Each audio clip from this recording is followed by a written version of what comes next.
저는 지난 3주 동안에 예배라는 그런 주제로 하나님의 말씀을 증거했습니다. 오늘은 섬김이라는 그런 주제로 말씀을 계속해서 이어가도록 하겠습니다. 여러분, 우리가 꼭 기억해야 할 것은 예배는 반드시 섬김과 이어져야 한다는 것입니다. 그래서 예배가 섬김으로 이어질 때에 그 예배가 참된 예배가 되는 것이고 하나님께서 영광을 받으시는 그런 예배가 되고 그 예배가 완성된다는 것을 제가 말씀을 드렸습니다. 사실상 이 예배라는 단어는 영어로 표현할 때 worship이라고 하기도 하지만 service라고 그렇게 표현하기도 하는 것이죠. 그러니까 예배는 곧 섬김이라는 것입니다. 그러니까 예배는 곧 우리가 서비스하는 것이라고 그렇게 볼 수가 있는 것입니다. 그래서 우리는 예배를 통해서 하나님을 섬깁니다. 하나님께서는 예배를 통해서 우리에게 은혜를 부어주시는 것입니다. 이 은혜라는 말 속에는 여러 가지 온갖 하나님의 좋은 것들이 다 포함되어 있다고 보면 되겠습니다. 그래서 구원도 포함되어 있고 믿음도 능력도 지혜도 치유와 회복도 모든 좋은 것이 다 포함되어 있는 것이죠. 그래서 하나님께서는 우리에게 이러한 은혜를 부어주시는데 예배를 통해서 하나님이 이런 놀라운 은혜를 우리에게 부어주신다고 약속하신 것을 제가 몇 번에 걸쳐서 말씀을 드렸습니다. 자, 그러면 은혜를 입은 사람들이 이제 여기에서 또 나가야죠. 여기에서 드리는 이 예배가 있는가 하면 여기에서 또 나가서 세상에서 드려지는 그 예배가 있는데 이제는 우리가 세상에 있는 우리가 있는 자리에서 하나님의 백성들을 또 섬기는 것입니다. 그리할 때에 우리에게는 더 큰 하나님의 은혜가 또 부어지게 된다는 것입니다. 그래서 우리의 섬김의 자리에서 하나님의 향기가 나타나고 하나님의 영광이 드러나게 된다고 말씀하고 있습니다. 그래서 하나님은 우리를 이 땅 위에 사는 우리 모든 사람들을 하나님께서 불러주실 때에 그 하나님의 분명한 목적이 있는데 그 목적이 뭐냐면 우리로 하여금 섬기게 하시려고 그렇게 불러주셨다는 것을 말씀하고 있습니다. 그런데 어떻습니까? 죄인들은 섬기기를 대단히 싫어하죠. 우리는 섬기기보다는 섬김을 받으려고 하는 그런 마음이 많습니다.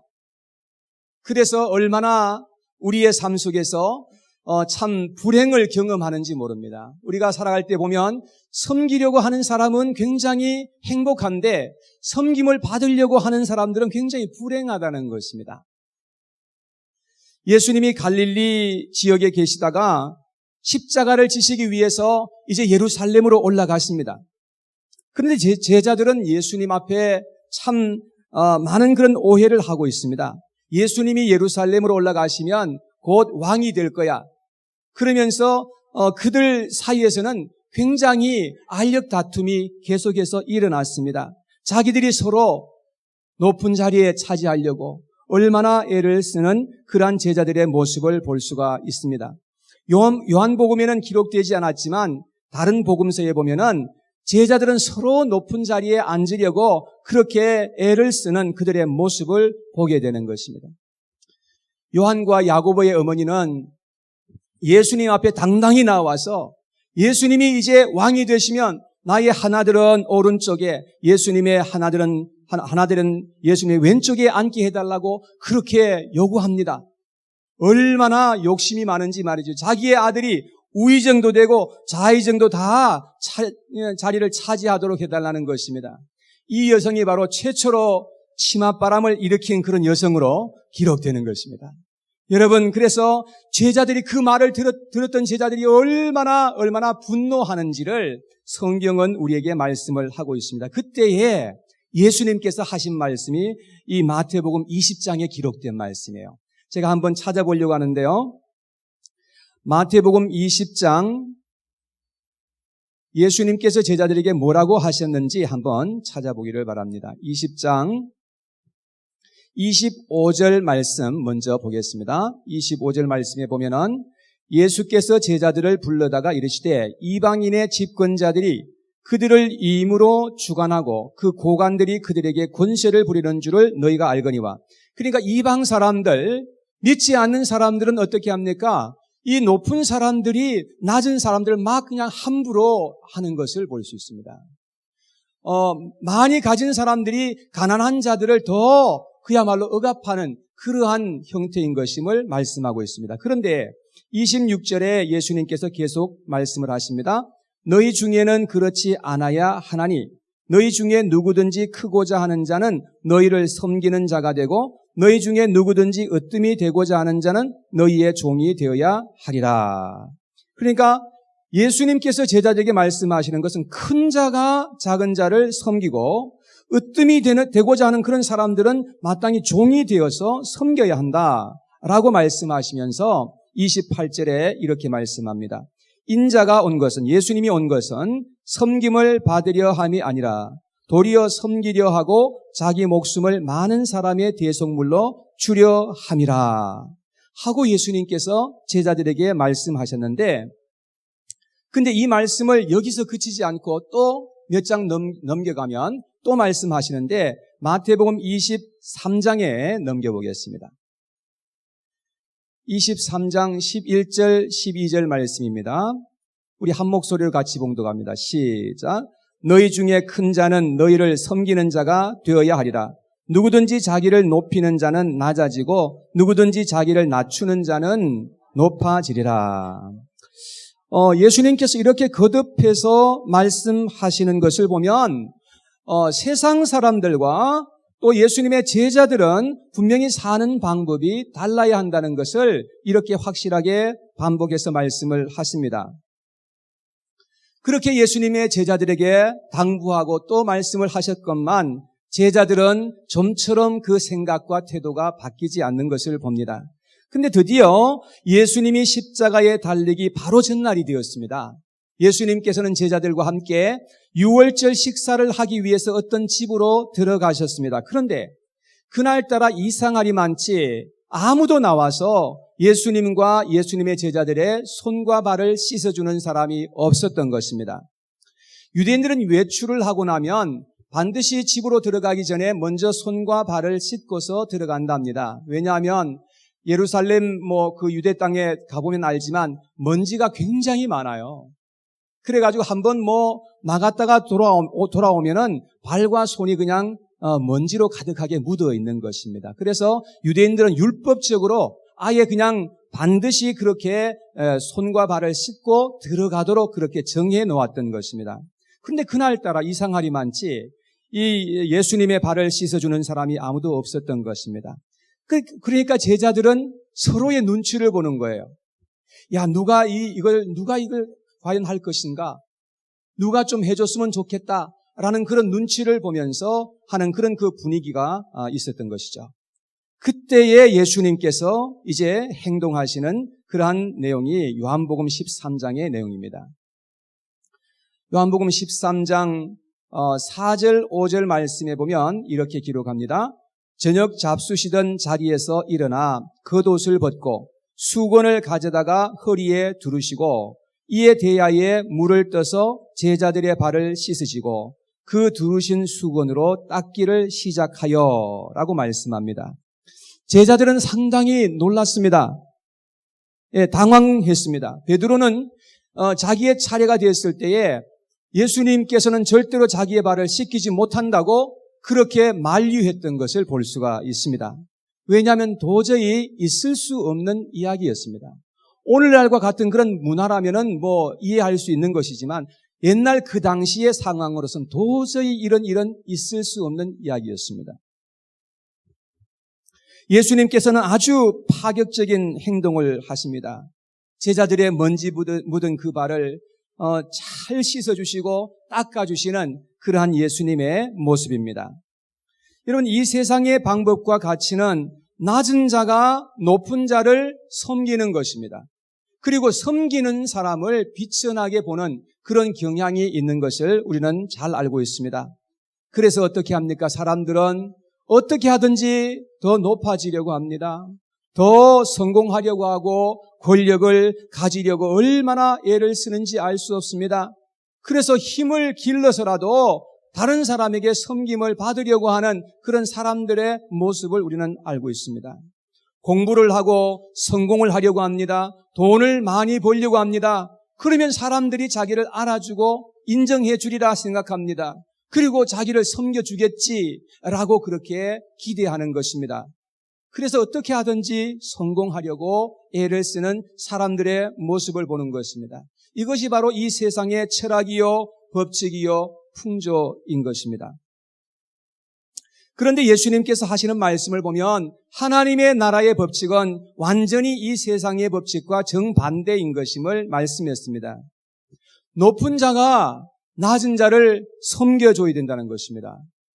많이 가진 자가 없는 자를 오히려 섬겨주어야 한다고 그렇게 말씀을 합니다. 자기를 낮추어서 섬기는 자가 결국은 높아진다는 것입니다. 높아진다는 말씀은 그저 그냥 지위가 높아진다는 그런 의미 이상입니다. 섬기는 자는 하나님께서 인정하시는 자요, 하나님의 은혜를 입는 자가 된다는 그런 말씀이죠. 예수님 자신도 섬김을 받기 위해서 온 것이 아니라 내가 도리어 섬기기 위해서 왔다라고 그렇게 말씀을 하시면서 주님께서는 실천으로 그렇게 보여주셨던 것이 오늘 본문의 내용입니다.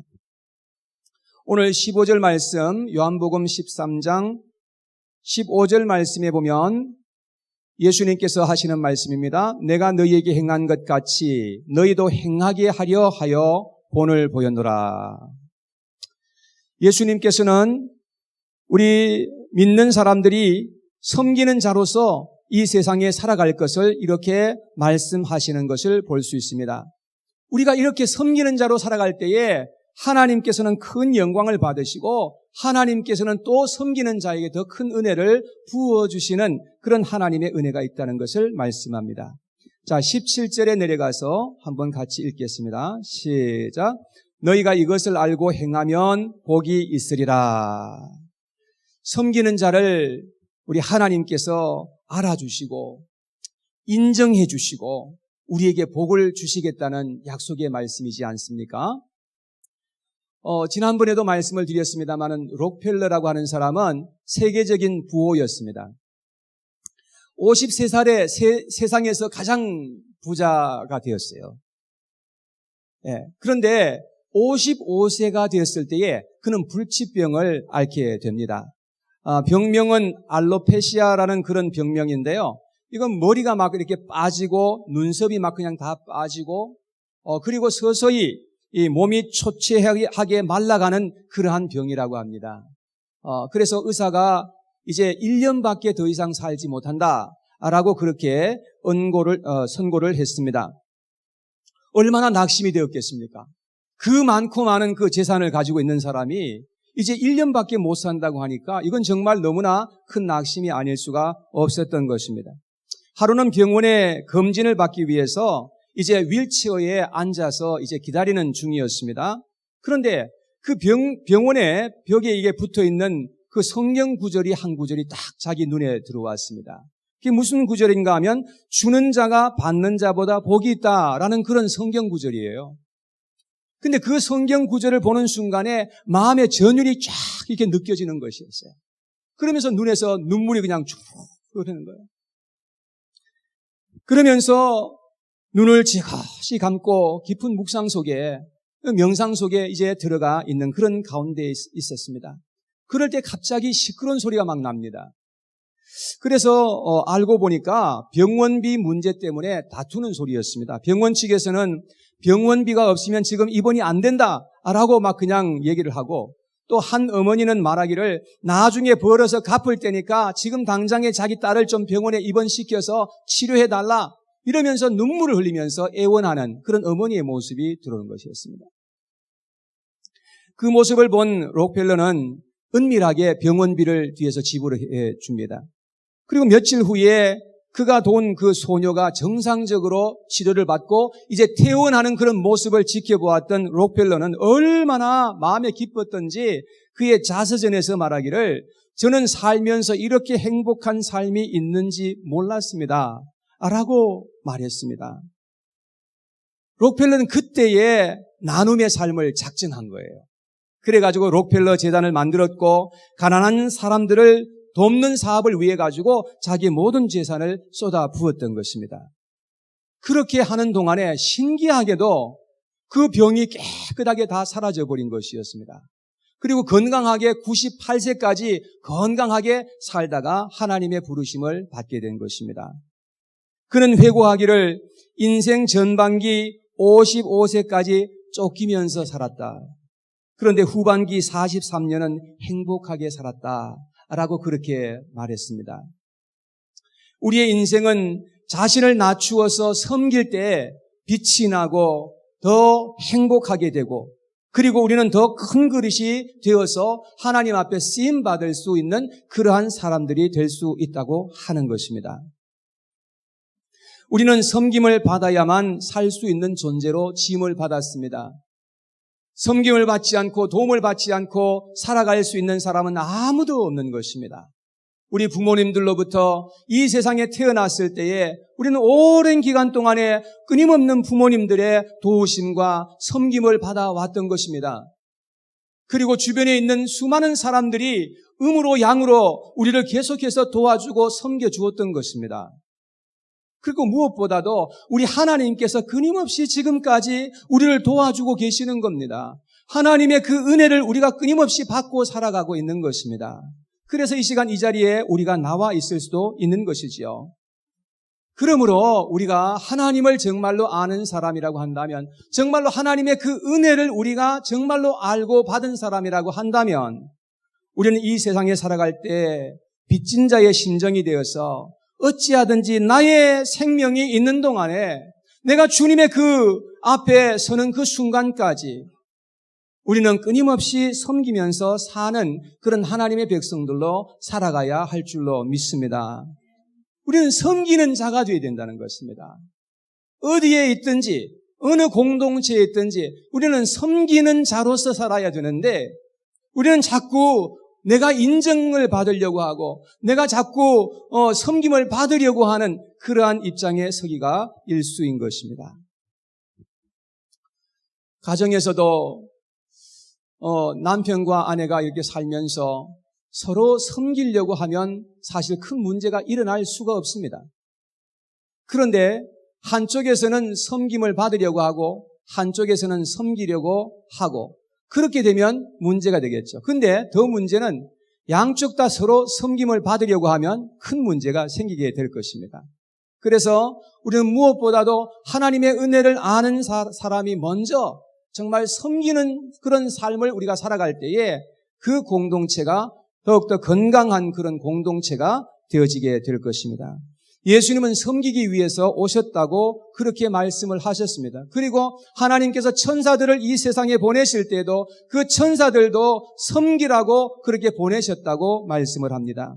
히브리서 1장 14절의 말씀 한번 같이 읽어보죠. 시작. 모든 천사들은 섬기는 영으로서 구원받을 상속자들을 위하여 섬기라고 보내심이 아니냐. 이렇게 천사들도 지금 우리 가운데 함께하고 우리 가운데 역사하는 것은 우리를 돕기 위해서, 모든 그런 그 어려운 가운데서 천사들이 우리를 끊임없이 돕고 있다는 사실을 성경은 이렇게 말씀을 합니다. 이와 마찬가지로 하나님이 우리를 구원해 주신 것은 우리로 하여금 섬기라고 구원하시고 우리를 불러주셨다는 사실을 성경은 계속해서 이렇게 말씀을 하고 있습니다. 디도서 2장 14절 말씀을 한번 같이 찾겠습니다. 디도서 2장 14절 앞에 스크린 보시고 같이 봉독합니다. 시작. 그가 우리를 대신하여 자신을 주시면 모든 불법에서 우리를 속량하시고 우리를 깨끗하게 하사 선한 일을 열심히 하는 자가 자기 백성이 되게 하려 하심이라. 여러분, 하나님께서 우리를 불법에서, 불법이라고 하는 것은 죄악 가운데서 우리를 속량하셨다, 우리를 구원하셨다는 그런 말씀이죠. 우리를 깨끗하게 하셨다는 말은 우리의 죄를 용서하셨다, 우리의 모든 허물을 주님께서 사해 주셨다. 그렇게 하신 이유가 무엇입니까? 하나님의 백성들로 하여금 선한 일에 열심히 하는 하나님의 백성이 되게 하려고 그렇게 우리를 구원하셨다는 사실을 이렇게 말씀을 하고 있는 것입니다. 사랑하는 여러분, 우리는 이 세상에 살아갈 때에 하나님의 백성들이라고 한다면 우리는 공의와 정의를 위해서 살아가라고 그렇게 말씀을 합니다. 우리는 어떻게 하든지 선을 행하면서 살아가야 하는데 가장 귀한 선은 예수 그리스도께서 우리에게 부탁하신 말씀을 따라서 우리가 살아가는 것이 가장 귀한 선인 것임을 여러분 믿으시기를 바랍니다. 스코틀랜드의 한 가정에 표어가 있는데 saved to serve, 그러니까 섬기며 살도록 구원을 받았다라는 그런 표어가 붙어 있다는 것입니다. 여러분, 우리가 구원받은 것은 섬기라고 우리를 구원해 주셨다는 것입니다. 사랑하는 여러분, 우리는 섬김에 관심을 가지도록 해야 될 줄로 믿습니다. 무엇을 하더라도 우리는 더 잘 섬기는 사람이 되도록 해야 된다는 것입니다. 우리가 그냥 적당히 섬기는 사람으로서가 아니라 내가 더 잘 섬기는 사람이 되려면 어떻게 해야 되나? 나는 더 탁월하게 섬기는 사람으로서 그렇게 살아가기를 원하는 그런 간절한 마음이 있어야 된다는 말이죠. 그래서 우리가 더 잘 섬기는 사람이 될 수 있도록 하기 위해서 성경을 더 많이 읽으시고 공부해야 되는 이유가 거기에 있는 것입니다. 왜냐하면 성경을 잘 모르잖아요. 그러면 우리가 아무리 잘 섬기고 싶어도 아무리 동기가 발라도 이 잘 섬길 수가 없는 거죠. 하나님의 뜻을 모르고 섬기니까 섬긴다고 하면서 자꾸 내 뜻대로 자꾸 섬기려고 하기 때문에 그래서 우리가 쓰임받지 못하게 되는 것입니다. 그래서 열심히 성경을 배우고 기도하도록 해야 하는 이유가 여기에 있다는 것이지요. 사업을 하시더라도 더 많이 섬기는 사람이 되는 목표를 가지고 사업을 하십시오. 여러분, 이런 사람이 진짜 멋진 부자 아닙니까? 내가 돈을 많이 벌어서 정말 부자가 되어서 어떻게 하든지 더 많이 섬기고 더 많이 나누어야지라는 그런 목표를 가지고 이 사업을 한다면 얼마나 아름답겠습니까? 단순히 잘 살고 잘 먹고 돈 모으기 위해서 사업하는 것은 이것은 정말로 어리석은 사람들이 하는 일입니다. 여러분, 이것은 정말로 불행을 자초하는 그러한 일이 되고 마는 것입니다. 학교에서 공부를 하더라도 공부의 목적이 분명해야 됩니다. 내가 성공하는 자체의 목적을 두면 불행하게 될 것입니다. 그러나 내가 성공을 해서 내가 잘 되어가지고 더 잘 섬기는 사람이 되도록 하기 위해서 열심히 공부를 하는 것입니다. 목적 자체가 완전히 달라져 버리는 것입니다. 정말 코피 터져라고 공부를 하는 그 이유가 내가 정말로 이 공부를 해서 더 내가 잘 섬기는 사람이 되고 더 훌륭한 사람이 되어서 내가 더 많이 섬겨야지 라는 그런 목적이 있다면 그 사람은 정말로 행복한 사람일 겁니다. 교회에서 직분을 받는 것도 더 훌륭하게 섬기기 위해서 받으려고 해야 되는 것입니다. 교회의 직분은 무슨 어떤 그런 계급이 아니지 않습니까? 여러분, 교회의 직분은 다 섬김의 직분입니다.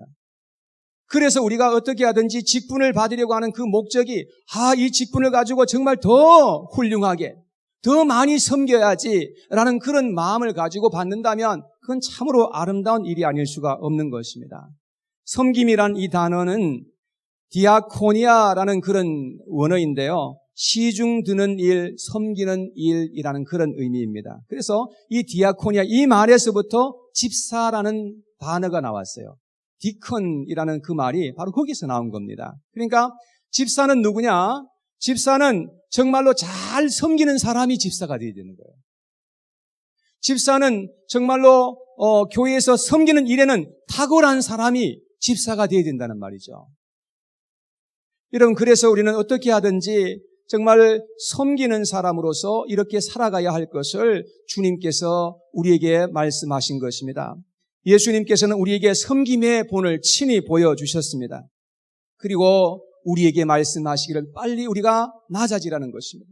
우리가 더 낮은 자리에 서서 우리가 어떻게 하든지 섬기라고 주님께서 그렇게 말씀을 하셨습니다. 그런데 우리가 이 세상에 살면서 섬기지 않으려 하면 문제가 생기는 것입니다. 내 몸을 사리고 희생하지 않으려고 하면 나도 불행해지게 되고 내가 속해 있는 공동체도 불행해지게 되는 것입니다.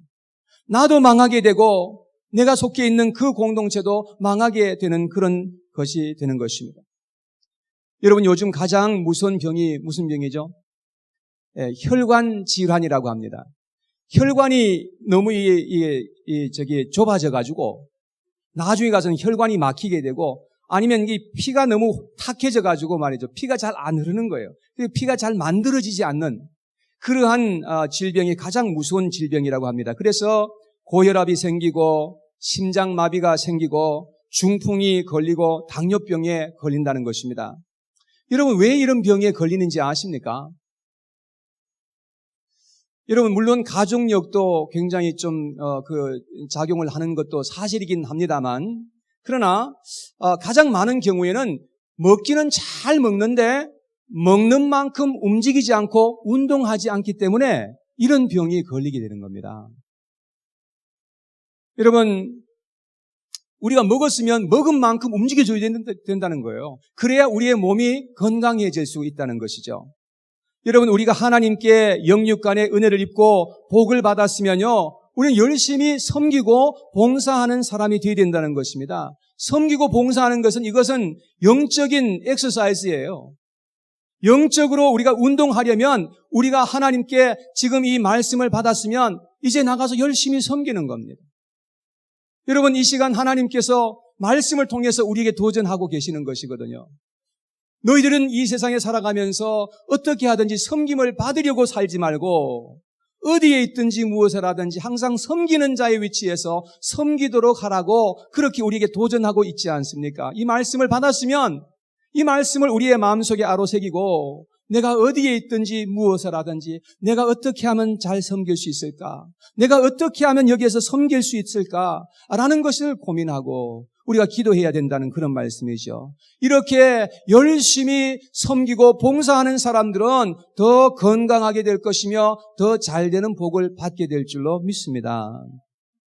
사랑하는 여러분, 연세 드셨다고 봉사하지 않고 움츠리시면 안 됩니다. 여러분 연세가 드셨으니까 더 봉사를 하셔야 됩니다. 왜냐하면 여러분 연세로 따진다고 본다면 이제 섬기고 봉사할 날이 그렇게 많지 않기 때문에 그렇습니다. 죽음의 문턱에 넘어서는 순간까지 우리는 계속해서 봉사해야 되는 것입니다. 우리가 계속해서 섬기는 자로 살아야 되는 것입니다. 여러분 우리가 나이가 들어서 움직이지 못한다면 병상에 누워서라도 할 수 있는 일은 기도하는 일입니다. 여러분 끝까지 우리가 숨이 있는 순간까지 우리는 계속해서 다른 사람들을 위해서 섬기는 자로 그렇게 살아갈 수가 있는 것입니다. 저는 이 오른손잡이에요. 왼손은 잘 사용하지 않고 오른손을 자꾸 사용하려고 그래요. 그리고 발도 오른발이 더 편해요. 축구할 때도 오른발로만 잘 차려고 하고 왼팔은 그냥 따라다니는 거예요. 그래가지고 이게 보면은 근육이요 오른쪽이 이 왼쪽보다 훨씬 더 커요. 다리도 그렇고 팔도 그렇고 길이도 다리가 오른쪽 다리가 왼쪽 다리보다 더 길어요. 이걸 자꾸 사용하니까 근육이 더 생기는 거죠. 더 강하게 되는 거죠. 여러분 이것이 영적인 그런 이치도 똑같은 것입니다. 영적으로 많이 섬기시는 분들 보십시오. 그런 분들이 더 정말 영혼이 잘 되게 되고 더 강건하게 될 수밖에 없고 더 큰 그릇으로 하나님께서 만들어 주시더라고요. 그래서 우리는 어떻게 하든지 섬김을 받는 것도 물론 때로는 우리가 섬김을 받을 수도 있어야 되겠죠. 그러나 우리의 의도는 우리의 목적은 우리가 섬기는 자로서 이 세상을 살아가는 것, 그것이 바로 우리 믿는 자들의 그런 자세여야 할 줄로 믿습니다. 섬김은 여러 가지 형태로 나타나는데요. 첫째는 양보하는 것도 섬김입니다. 아브라함이 자기 조카 롯에게 양보하지 않습니까? 자기가 당연히 선택권이 있는데도 불구하고 자기 조카에게 양보합니다. 너가 우하면 내가 좌할 것이고 너가 좌하면 내가 우할 것이다 라고 그렇게 말합니다.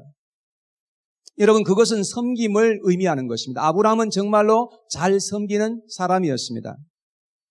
또 섬김은 도움을 통해서 우리가 섬길 수가 있습니다. 도움을 주는 것도요, 실력이 있어야 도움을 줄 수 있습니다. 힘이 있고 능력이 있어야만 도움을 줄 수가 있는 겁니다. 이게 뭐 돕고 싶어도 내게 능력이 없으면 도울 수가 없는 것이지요. 그런데 이런 힘이 있어도 다 똑같은 그런 힘이 아닙니다. 힘이 있는데 어떤 힘은 위에서 내리 누르는 힘이 있습니다. 그런데 어떤 힘은 무거운 것을 밑에서 받쳐주는 그런 힘이 있는 것입니다. 똑같은 힘이라도 어떻게 사용하느냐에 따라서 이것은 완전히 달라질 수 있는 것입니다. 어떤 사람은 안 그래도 지금 잔뜩 무거운데 더 무겁게 내리 누르는 그런 사람들도 있고요. 어떤 사람은 무거운 것을 밑에서 받쳐주어서 더 가볍게 만들어주는 그런 사람들도 있는 것이죠. 여러분, 우리는 힘을 가지고 내게 있는 것을 가지고 어떻게 사용하느냐, 그건 굉장히 중요한 것이라고 생각하는 것입니다. 나눔도 이것도 섬김의 한 그런 부분입니다. 내게 있는 재능, 내게 있는 물질, 시간, 건강, 내게 있는 것으로 이것을 사용하는 것입니다. 다른 사람들을 위해서 사용하고 다른 사람들을 위해서 이것을 쓰는 것입니다. 이것을 나누는 겁니다. 그것은 굉장히 귀한 섬김이라고 하는 것이죠. 네 번째, 희생도 섬김에 속하는 것입니다. 타인을 위해서 내 자신을 희생하는 것입니다. 예수님께서 우리에게 보여주신 그러한 섬김의 모습인 것입니다. 우리가 있는 자리에서 내 마음을 낮추고 내 몸을 낮추어서 섬기는 자로 우리는 살아가야 하는 것입니다. 그것이 우리의 삶을 통한 또 다른 예배가 될 것입니다. 그리할 때에 하나님은 영광을 받으실 것이고 하나님께서 우리에게 은혜를 베풀어 주시고 우리를 행복하게 만들어 주실 것이고 우리로 하여금 잘되게 하여 주실 것입니다. 그리고 우리를 통해서 더 많은 사람들을 잘되게 하는 사람으로 이 세상에 살아가게 하실 줄 믿습니다. 이러한 놀라운 은혜와 축복이 저와 여러분들 모두에게 있게 되기를 간절히 축원합니다.